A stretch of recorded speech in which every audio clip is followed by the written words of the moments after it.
இன்னைக்கு டிஃப்ரெண்டான ஒரு ரெசிபி ட்ரை பண்ணியிருக்கேன். இதுவும் ஒரு கேரளா ஸ்பெஷல் ஸ்நாக்ஸ். இந்த மலபார் ஸ்பெஷல் ஸ்நாக்ஸோட பேரு உன்னக்காயா. ஃபர்ஸ்ட் டைம் இந்த ரெசிபி நான் எப்படி ட்ரை பண்ணேன்னு பார்க்கலாம். இந்த ரெசிபிக்கு ஏத்தப்பழம் தான் யூஸ் பண்ணுவாங்க. நான் 5 ஏத்தப்பழம் எடுத்திருக்கேன். ஏத்தப்பழத்துக்கு நேந்திரப்பழம்னு சொல்லலாம். பழம் ரொம்ப பச்சையாகவும் இருக்கக்கூடாது, நல்ல பழுத்த பழமாகவும் இருக்கக்கூடாது, கொஞ்சம் மீடியமாக இருக்கணும். முதல்ல தோல் எடுத்ததுக்கு அப்புறம் நார் ஏதாவது இருந்தா அதையும் எடுத்துடணும். இந்த பழத்துல அவ்வளவா நார் எதுவும் இல்லை. இதை 2 கட் பண்ணி உள்ள இருக்கிற கருப்பு வித்தெல்லாம் மேக்சிமம் எடுத்துடலாம்.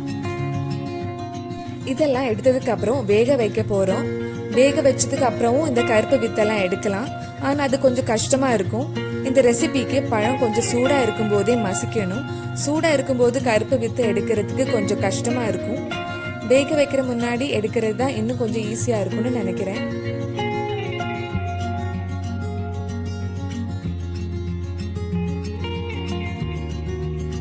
இதே மாதிரி பழத்துல ஏதாவது நார் இருந்தா எடுத்துருங்க.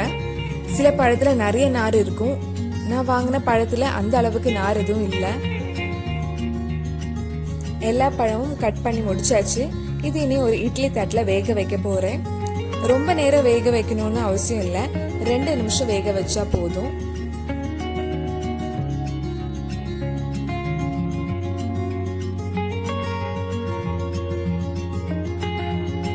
பழம் ஒரு சைடு வேகட்டும். நம்ம இதுக்கு ஃபில்லிங்ஸ் ரெடி பண்ணலாம். பேன் ஹீட் ஆனதும் 1 டேபிள் ஸ்பூன் நெய் ஆட் பண்ணியிருக்கேன். என் பொண்ணுக்கு கீ ஃப்ளேவர் ரொம்ப பிடிக்கும், அதனால கொஞ்சம் ஜாஸ்தியா போட்டிருக்கேன். நீங்க ட்ரை பண்றப்ப கொஞ்சம் கம்மியாவே போடலாம்.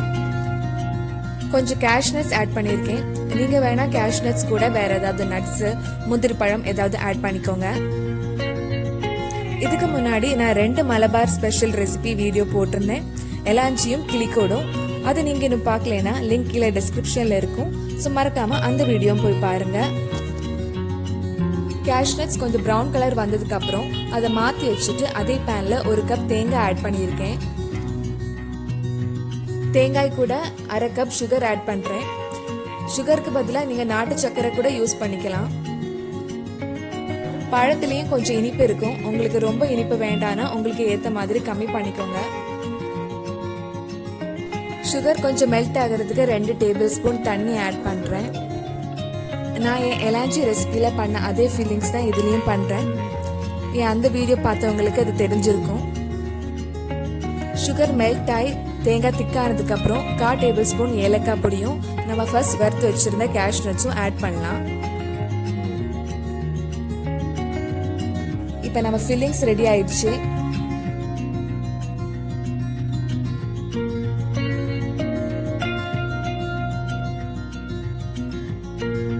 கரெக்டா 2 நிமிஷம் வேக வச்சா போதும். இப்ப பழம் நல்லா வெந்திருக்கு. பழம் சூடா இருக்கும் போதே நல்லா மேஷ் பண்ணலாம்.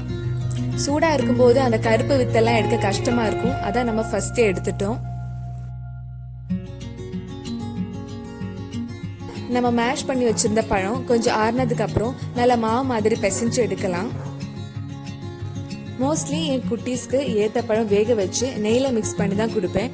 சரி, இன்னைக்கு டிஃப்ரெண்டா ஏதாவது பண்ணி கொடுக்கலாமேன்னு தான் இன்னைக்கு இந்த உன்னக்காய ரெசிபி ட்ரை பண்ணியிருக்கேன்.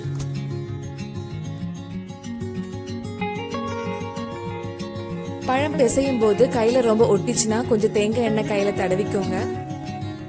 ரொம்ப பழுத்த பழமா இருந்தா தான் கையில ஒட்டும். நான் எடுத்த பழம் கரெக்டா இருந்தனால எண்ணெய் எதுவும் நான் யூஸ் பண்ணல. இந்த மாதிரி சப்பாத்தி மாவு மாதிரி பிசைஞ்சு வச்சிருங்க. இனி நம்ம வேக வச்ச பழத்தை உருண்டை பிடிச்சி இந்த ஃபில்லிங்ஸை அதுக்குள்ள வைக்கலாம். கொஞ்சம் பெரிய உருண்டையா பிடிங்க, அப்பதான் அந்த ஃபில்லிங்ஸ் உள்ள கரெக்டா நம்ம ஃபில் பண்ண முடியும். இந்த மாதிரி கையில லேசா பரத்துனதுக்கு அப்புறம் 1 டேபிள் ஸ்பூன் ஃபில்லிங்ஸ் வச்சு இதை கவர் பண்ணலாம். ஃபில்லிங்ஸ் வெளியே வராம நல்லா கவர் பண்ணி ஷேப் பண்ணி எடுக்கலாம். இதே மாதிரி நம்ம மிச்சம் இருக்கிற பழத்திலையும் செய்யலாம்.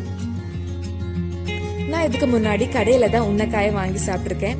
ஃபர்ஸ்ட் டைம் வீட்டில் செஞ்சு பார்த்துருக்கேன். ரொம்ப கஷ்டமா இருந்து இந்த ஃபில்லிங்ஸ்லாம் உள்ள வைக்கிறதுக்கு. 2-3 வாட்டி உருண்டை பிடிச்சதுக்கு அப்புறம் தான் கொஞ்சம் நல்லா வந்துச்சு. அந்த ப்ளூப்பர் வீடியோ எல்லாம் இந்த வீடியோட கடைசி போட்டிருக்கேன். என் ஃபர்ஸ்ட் வீடியோல சொன்ன மாதிரி நான் குக்கிங் எக்ஸ்பர்ட்லாம் இல்லை, இன்னும் பிகினிங் ஸ்டேஜில் தான் இருக்கேன். நானே இது பண்ணிட்டேன். ஸோ கண்டிப்பாக குக்கிங் தெரிஞ்சவங்களுக்கு ரொம்ப ஈஸியாகவே பண்ணலாம். பழம் கையில் பருத்துறப்ப ரொம்ப கட்டியாகவும் இருக்கக்கூடாது, லேஸாகவும் இருக்கக்கூடாது, மீடியமாக இருக்க பார்த்துக்கோங்க. இப்போ நான் ரெடி பண்ணி வச்சிருந்த பழத்தை ஃப்ரை பண்ணி எடுக்க போகிறேன்.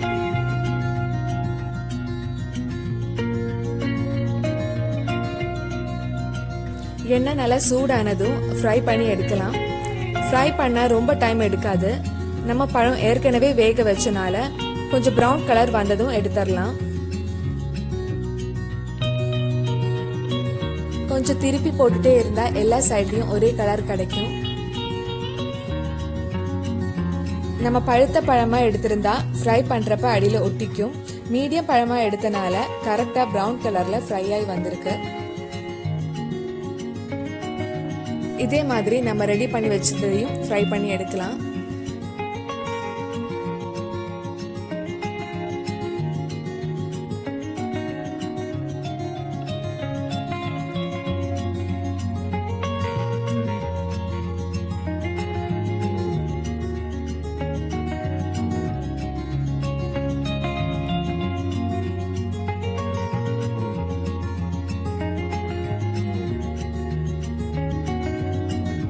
கேரளா ஸ்பெஷல் உன்னக்காயா ரெடி ஆயிடுச்சு. நீங்களும் உங்க வீட்ல கண்டிப்பா இந்த ரெசிபியை ட்ரை பண்ணி பாருங்க.